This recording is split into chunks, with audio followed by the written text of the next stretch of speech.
You have been patient enough with you, but you're taking me for granted, unfortunately. So, Fred, there's a problem here.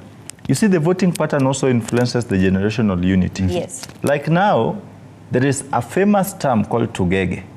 Tugege is being used to, I like speaking things people fear speaking about. There are people now saying, we are not going to do anything against this government because you people voted for this government. And then there's people who are saying, it is time for you to join us now so that we make change. And others are arguing, we saw this coming, but you took us for granted. You see where the problem is.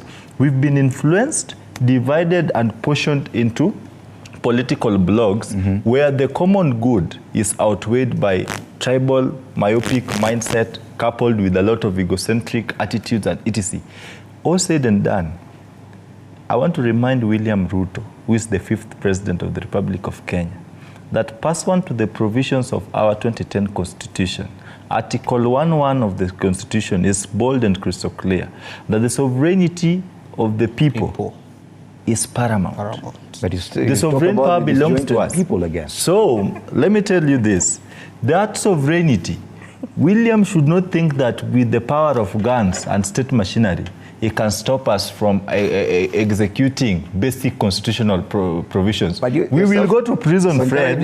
Some of us might die. You just laid down a case about how disjointed the youth and that's why I'm now here. I'm now here not to preach for the disjointment, but to preach for the unity, the need to come together, the need to stand firm and defend this country, because the country is currently in the mouths of dogs. The country is going to dogs. This year, George Kinoti warned us last year, but one, that you are potentially selling this country to a wash-wash gang. The parliament is going to be composed of the highest number of wash-wash cartels.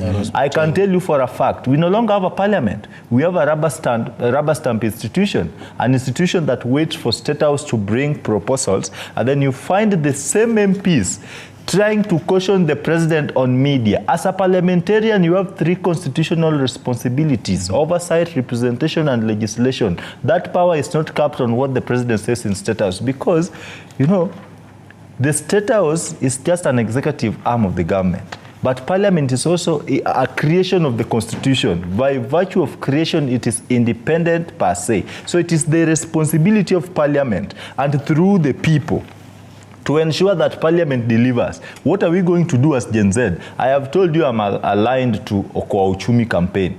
We are going to start signature collections.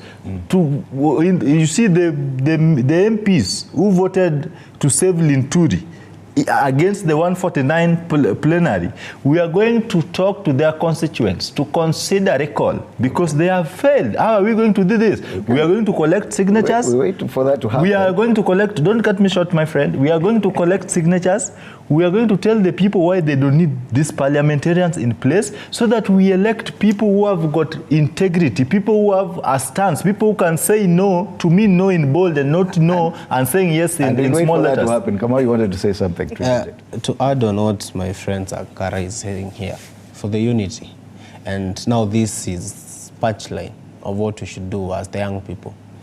This country is made of 70%